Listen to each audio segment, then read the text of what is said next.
Mi querida Neri. ¿Damos inicio? Damos inicio. Va. A ver, ahí Ok, te va. nos quedamos la vez pasada un poquito en el 1492, cuando muere Lorenzo de Medici, y después cuando Miguel Ángel tiene que dejar obviamente el palacio para irse de nuevo a la casa paterna.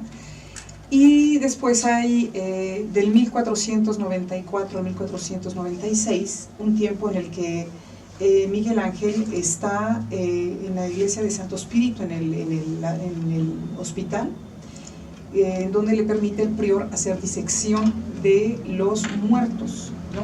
Y ahí es donde comentas que gracias a eso... Gracias a eso él adquiere un grandísimo conocimiento de anatomía, y vale saber también que los conocimientos de anatomía tan extensos, ¿no?, que tiene también Da Vinci son de un periodo posiblemente previo a ese, pero son dos artistas que tienen conocimientos de anatomía 50 años antes que cualquier médico, antes que cualquier científico. Interesante. Ok, eso es algo muy, muy interesante, sí. Y bueno, en 1990 llega para establecerse durante pues prácticamente 8 años. En 1490 al 1498 llega para establecerse en Florencia un sacerdote del que yo comenté la vez pasada. Malísimo.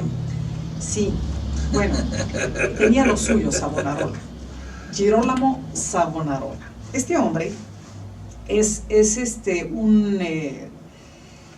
un hombre que predica, ¿no?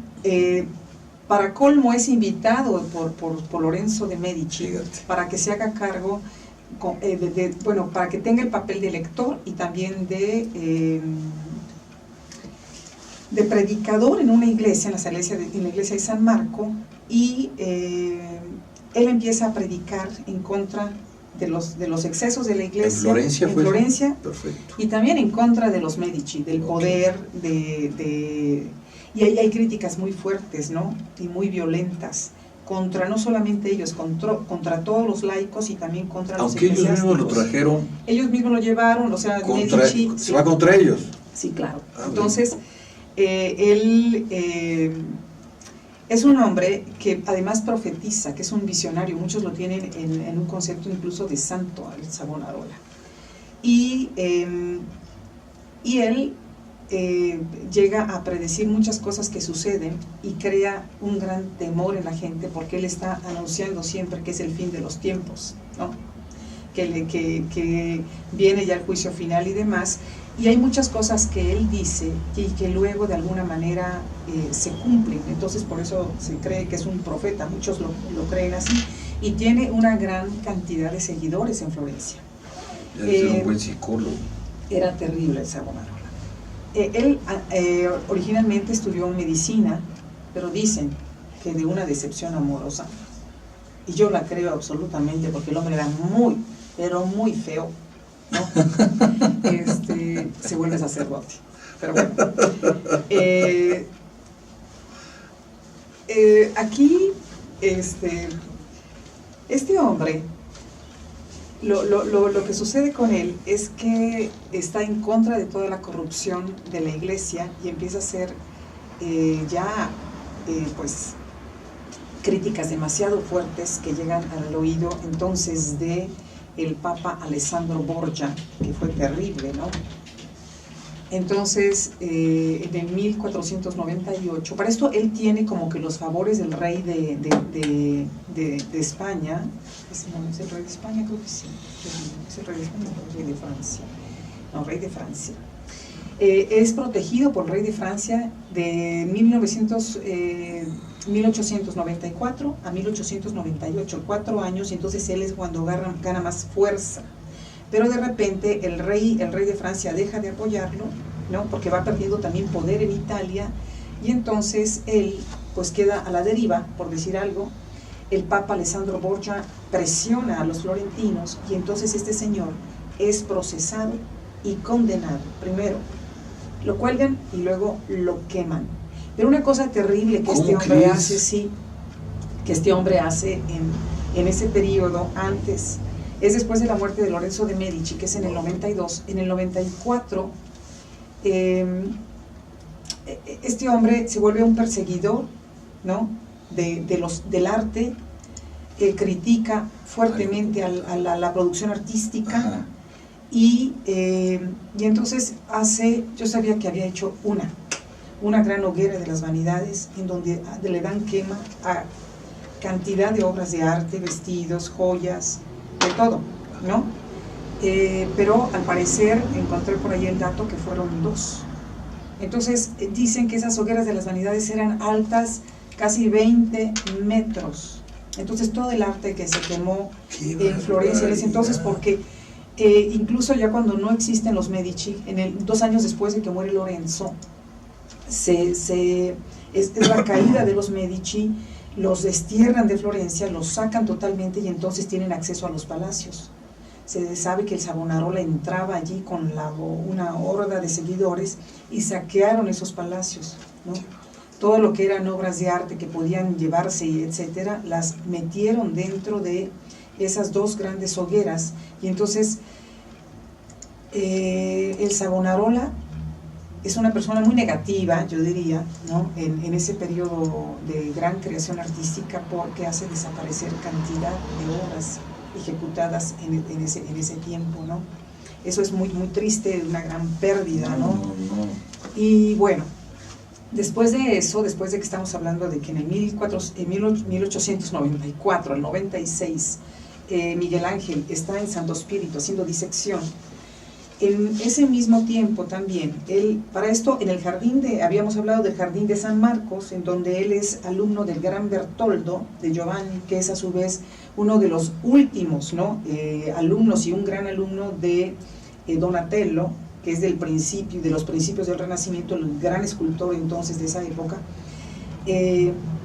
Miguel Ángel adquiere todo ese conocimiento de la escultura y también lleva a cabo en esa estancia en el jardín un gran estudio de la estatuaria clásica. Entonces, en el 96, él, junto a un mercader, Baldassar, se ponen de acuerdo, y Baldassar le dice: oye, hay alguien que quiere comprar estatuaria clásica, ¿qué te parece si tú copias algo, lo haces, lo enterramos, lo envejecemos y lo vendemos? Entonces Miguel Ángel copia y hace a un Cupido durmiente, ¿no? Es un Cupido que está durmiendo, ¿no? Es una escultura pues no muy grande. Entonces él la hace y obviamente la rompen un poquito, ¿no? La hacen que parezca vieja, la entierran y todo esto. Y después de eso se la llevan a vender, ni más ni más, a un cardenal muy importante en Roma que se llama Raffaele Ranieri. Él es el que compra esta escultura, pero después se da cuenta de que fue un gran engaño. Y entonces llama al famoso Baldassar, le dice: quiero que me regreses mi dinero. Para eso también Miguel Ángel estaba furioso, porque le había dado, si él había ganado 100 pesos con la escultura, le había dado 20 a Miguel Ángel, ¿no? O sea, esa proporción de ganancia tuvo Miguel Ángel, y Miguel Ángel se entera. Y entonces él, bueno, le pide que le regrese el dinero, pero le dice: y quiero que me digas quién la hizo.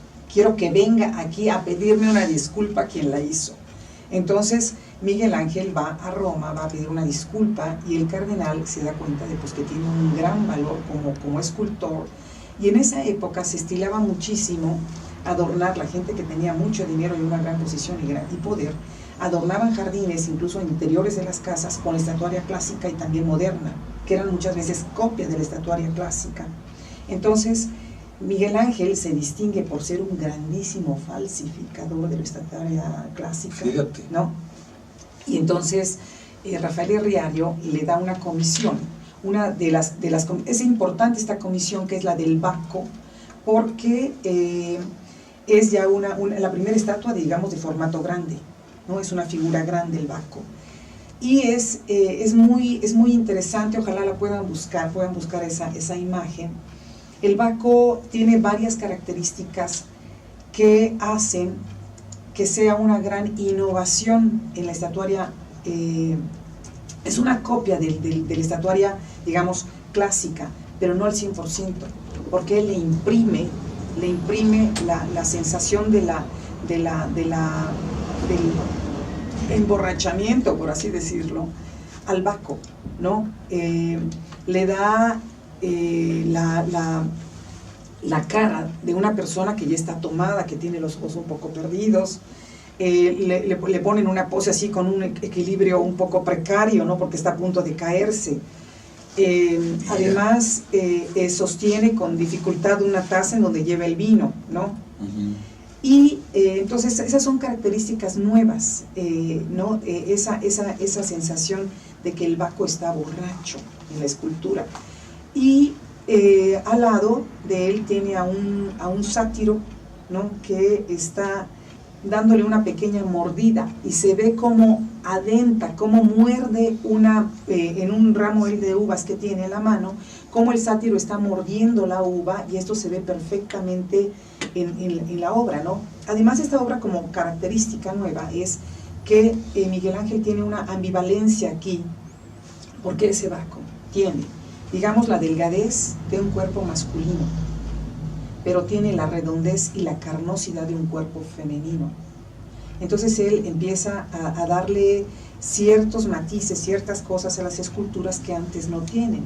De hecho, la obra de Miguel Ángel se caracteriza por tener una gran, digamos, por ser visualmente de una gran riqueza, que tiene muchísimos puntos para observar, ¿no? Se llama multiplicidad visual a eso. Entonces, yo aquí traigo para que yo no me pierda un poquito en los tiempos. Bueno, mis anotaciones. Oye, pero está es espectacular. El Baco es tan hermoso, que después Rafael Herriario, no sé por qué razón, lo vende. Y se lo vende a un banquero florentino, ajá, que vive en Roma, que se llama Jacopo Galli. Y entonces él compra el Baco, pero Jacopo tiene, o sea, ambos lo introducen también en un círculo de gente muy poderosa en Roma. Y entonces Miguel Ángel se empieza a dar a conocer, porque claro, empieza a hacer muchos trabajos. Pero Jacopo Galli digamos que le habla de él a un cardenal francés que quiere hacer una piedad. Un cardenal francés que en ese entonces es representante, digamos, del rey de Francia en el Vaticano, y quiere hacer una piedad para la Basílica de Santa Petronila, que es una basílica, pues ni más ni más que es la antigua basílica paleocristiana, ¿no? Que es el verdadero testimonio, digamos, de lo que es el origen del cristianismo, y él quiere hacer esta piedad para colocarla allí. Entonces Jacopo Galli le aconseja, ¿no?, de que Miguel Ángel le va a hacer la escultura de la piedad más hermosa nunca antes vista. Simplemente así. Le da un gran apoyo a Miguel Ángel, lo recomienda muchísimo, y es entonces que Miguel Ángel en 1497 obtiene la comisión de la piedad, ¿no? Ahora, Miguel Ángel para este entonces inicia a hacerla en el 1498 y tiene 23 años. La concluye en el 1499, y esa estatua se coloca allí, en esa basílica paleocristiana. Después, con el tiempo, se mueve, ¿no? En el 1517 se mueve a donde está actualmente. Bueno, tuvo varios movimientos dentro de lo que era ya la basílica moderna, ¿no?, que es San Pedro. Pero bueno, es una obra impresionante, que contiene toda la sabiduría que Miguel Ángel obtuvo en ese círculo de Lorenzo de Medici, que es cuando él verdaderamente se forma. Cree él, y siempre lo comenta, que una de las grandes formaciones que él obtiene como artista es justamente en ese momento, obteniendo la información que necesitaba en ese círculo de hombres extraordinarios, ¿no?, muy preparados, incluso del mismo Lorenzo de Medici, que es un hombre muy, muy culto. Entonces, quiero platicar un poquito de las características. En este mármol, que es de Carrara, este es un mármol impresionante, que tiene medidas de 1,74 de ancho tiene 1,95 de altura y tiene 65 centímetros de profundidad. Se representa a la Virgen que sostiene a su hijo, ¿no?, apoyada con un gran ropaje, sosteniéndolo entre las piernas. La figura forma prácticamente un triángulo que en aquel entonces significaba equilibrio y armonía. Es una obra, es criticada en un momento dado porque la Virgen viene representada como una mujer muy joven, mucho más joven que el Cristo que sostiene. Entonces, alguien le llega a preguntar, ¿no?, del por qué la Virgen es más joven a Miguel Ángel. Y Miguel Ángel dice que si se acuerdan en el canto número 33 de la comedia de Dante, en donde habla del paraíso, allí hay un elogio a la Virgen en donde dice: Virgen Madre, hija de tu Hijo. Entonces, si la Virgen a su vez es madre de Dios, pero a su vez es hija de Dios, entonces ahí la representa muy joven. Además, representa a una Virgen que no tiene mancha, que es inmaculada, que es incorrupta, ¿no? ¿Cómo dice que se llama la Virgen? La piedad, es la piedad. Okay, sí, entonces, resulta que, bueno, esa representación además se cree que se basa en el triunfo de Petrarca, en los triunfos, ¿no?, en un libro muy importante del Petrarca, en donde habla de la eternidad, que la eternidad vence sobre el tiempo. Y también es una obra que dicen que Miguel Ángel se tarda en esculpirla 1 año. Es esta. Sí, y dicen, y se tarda más en pulirla.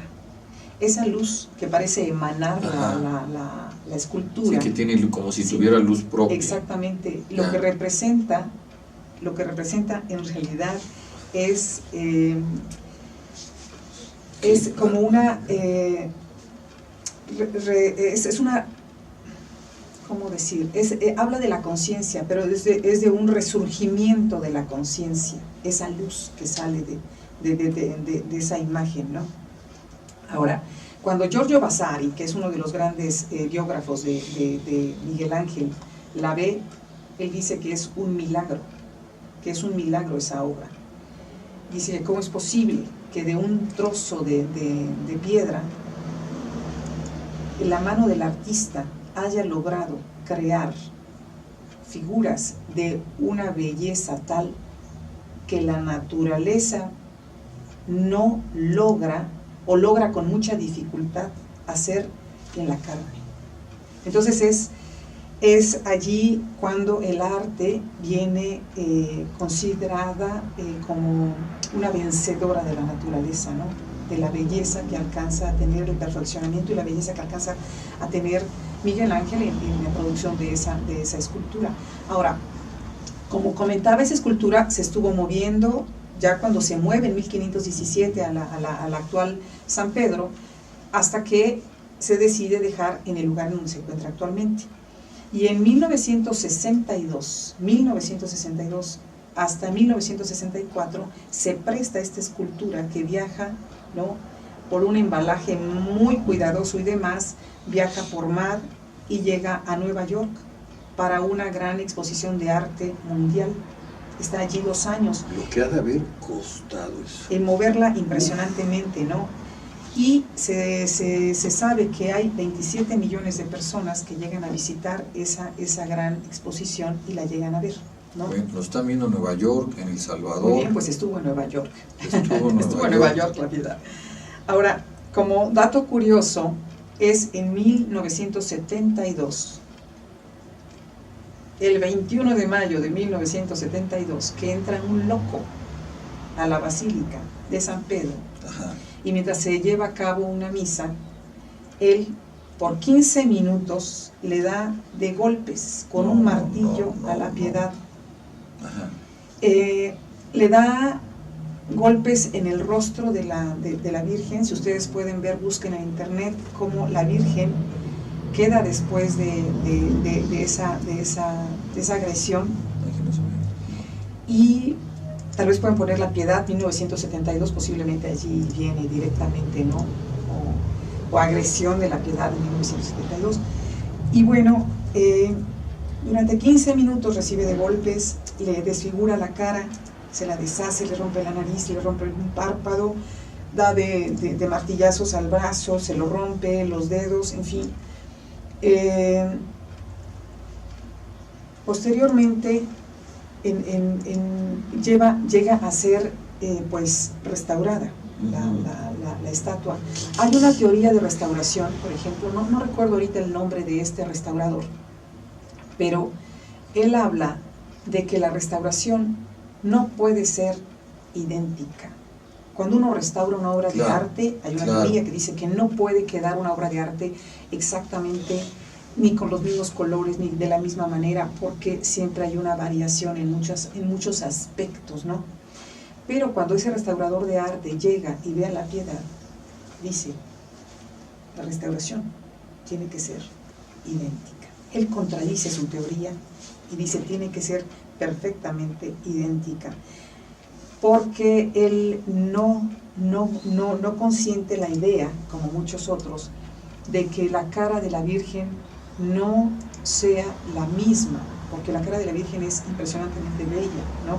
Sí. Y incluso cuando se va a restaurar esa escultura, dicen, y mejor si la dejamos así, y mejor si nada más medio acomodamos alguna cosa, pero la dejamos así incluso para que quede a la posteridad una vista, ¿no? A la vista la agresión hacia la Virgen y demás, pero dicen no, esa estatua se tiene que restaurar, y se restaura y queda perfecta, gracias a que Miguel Ángel guarda una serie de dibujos, ¿no? De hecho, esto se lo debemos al gran Lorenzo el Magnífico de Medici. ¿Por qué? Porque él, una de las cosas que propone a los artistas de su tiempo es dejar como una huella, digamos, anotaciones de cómo la obra artística se llevó a cabo, ¿no?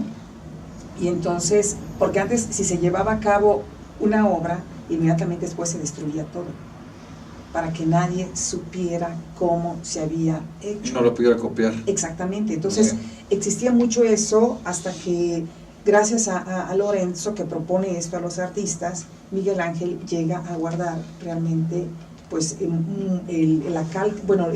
la imagen de la cara de la Virgen, y gracias a eso se puede lograr el volver a hacerlo y con la perfección. Pero a ver, estás hablando que desde 1490 y tantos a 1900 esos papeles estuvieron guardados. Sí, claro. Ay, qué maravilla. Claro, hay muchísimas cosas, hay cartas de Miguel Ángel a su familia, ¿no? Hay muchas cosas que se guardan, por supuesto, muchas cosas también después de eso se destruyeron, ¿no? Pero en fin, ahora, después de esto, Miguel Ángel es, como había comentado la vez pasada, Miguel Ángel es el único artista en su tiempo que él llega a gozar de una grandísima fama en vida. Él a los 23 años ya tiene esta fama. Cuando se abre las puertas para que la gente entre a ver a La Piedad, hay una creencia, ¿no?, de que cuando él entra, y bueno, él quiere escuchar qué dice la gente, porque a él nadie lo conoce. Y se mezcla con... Se mezcla entre el público y escucha que hay dos críticos de arte allí que están diciendo, bueno, ¿quién ha hecho esto? Esta obra es grandiosa, ¿quién la ha hecho? Y entonces le dan el crédito a un escultor, le dan el crédito a un escultor, es lombardo, si no me equivoco, sí, de apellido Solari. Dicen, esto lo hizo el gran Solari, porque el Solari, bueno, se lo quieren atribuir también a otro, pero después dicen, no, es el gran Solari el que ha hecho esto, y es un poco el estilo del Solari, entonces el Solari lo hizo. Y dicen que él se enoja tanto que lo que hace es firmar la obra cuando en aquel momento no se estilaba hacer eso. Entonces aquí hay una cinta que tiene la Virgen aquí en el pecho, ¿no? Y entonces él allí le pone Michelangelo Buonarroti Florentino, ¿no? Y pone la firma para que todo el mundo supiera que era él que lo hacía. Y entonces él adquiere una grandísima fama, de tal manera que después los florentinos lo llaman, de Roma lo llaman a Florencia para que vaya a hacer el David. El David, que es considerada tal vez la obra cumbre del Renacimiento, ¿no? El David era antiguamente un pedazo de mármol que había sido esculpido o intentado más bien, ¿no? Habían intentado ya dos escultores hacerlo, pero en el momento de recortar el mármol y de esbozar, así se dice, yo creo que es esbozar, quitar algunas partes del mármol para sacar la figura, lo que se pretendía era hacer un gigante, ¿no? Hacer un David desde siempre. Pero antes de que naciera Miguel Ángel, ya hubo uno, ¿no? Hubo un escultor que es en 1464, o sea, Miguel Ángel nace en el 75, y en 1474 hay un señor que se llama Agostino Di Nuccio, que es un escultor que intenta hacerlo, pero renuncia a la empresa porque dice que no lo puede hacer. En 1476, cuando Miguel Ángel tenía 1 año, hay otro que es Antonio Rossellino, que intenta de nuevo hacer algo con ese bloque de mármol, pero ese bloque de mármol está, según ellos, en una condición, en un estado que no se puede sacar nada, no se puede hacer nada. Y es entonces que en 1501 a Miguel Ángel le dan la comisión para hacer al David. El David mide 5 metros con 17 centímetros y lo termina en el 1504, ¿no? 1504. El David alude al sentimiento de libertad. Por favor, ve lo que pesa. Sí, más de 5.000 kilos, 5.600, yo no sé cuántos. 5.572 kilos. Sí, es un cálculo que hacen, porque obviamente no lo pueden pesar, pero es un cálculo aproximado, ¿no?, que hacen. Entonces, 3 años. Sí, 3 años en hacerlo. Ahora, el David tiene, de inicio, tiene 3 situaciones no a su favor. Ajá. Por la calidad del mármol, porque ciertamente... 8.58. Uy, bueno, está pues buenísimo. Entonces nos quedamos con el David para la próxima. El David y... Es que esto está buenísimo. Oigan, yo les voy a subir lo que tengo aquí del David. No, me quedé helado. 5.000. El David simplemente es una escultura. Dicen que cuando se creó, enmudeció a todas las esculturas clásicas y modernas. ¡Qué barbaridad! Oigan, en italiano dicen ha tolto il grido, que les gritó el grito, o sea que enmudeció. Ajá. No solamente a las esculturas, yo creo que también a los humanos, ¿no? ¡Qué barbaridad! 8.59, aquí le paramos. Claro que sí. Aquí le paramos, está, no se lo pierdan. No estamos en Netflix, estamos aquí en realidad desde Opiniones en México Prioridad. Está buenísimo. Neri, qué bárbaro. Es hermoso Miguel Ángel, ¿no? 9 de la mañana en punto. Pues miren, ya hasta allá sonó, se nos fue volando. Neri, muchísimas gracias. Nos vemos dentro de 8 días. Muy bien. No se lo pierda. Por aquí vamos a andar. Déjenme saludar rápidamente a los que se conectaron, que son un chorro. Manuel, ¿dónde está? Es una maravilla, súper interesante, dice Lun. La Vendimia, un fuerte abrazo, comimos el otro día, excelente, por supuesto. Francisco Gianfranco, Gianfranco Saluti. José Roberto, hasta El Salvador. Leti, Julián, Mariló González, mi querido Francis Fernández, Eugenio Villagómez, Carlos Moreno, un abrazo. José Edgar Luna, un abrazo. Luzma Herrera, Diana Hinojosa, muchas gracias a todos. Pues nos vemos dentro de 8 días. Está buenísimo. Muy bien, hablaremos más de Miguel Ángel. Miguel Ángel, bueno, no tiene fin. No, pero yo voy a subir, y lo que hemos visto ahorita, claro, aquí sí, en internet, para que también lo tengan todos ustedes. Pues en nombre de Leobardo Espinosa, de mi buen amigo, ya me sigo pensando en Miguel Ángel, ¿no? Me dejó helado lo de la 5,500 kilos. En nombre de Leobardo Espinosa, Ricardo Camel en los controles, Javier Águila en la cámara, Carolina González Barranco, que anda de festejo, Neri, muchísimas gracias, nos vemos aquí en 8 días. Juan Francisco Menéndez Priante, desde Puebla, México, estamos transmitiendo para México y para algunos lugares más del mundo. Muchas gracias por vernos, no se lo pierda, que va a estar buenísimo. Veo que por aquí ya se contactó Jesús Torres, también. Jesús, nos vemos dentro de 8 días. Muchas gracias a todos, un fuerte abrazo. No se pierda, si no quisiera, dentro de 8 días. Cuídense mucho, por favor, excelente semana.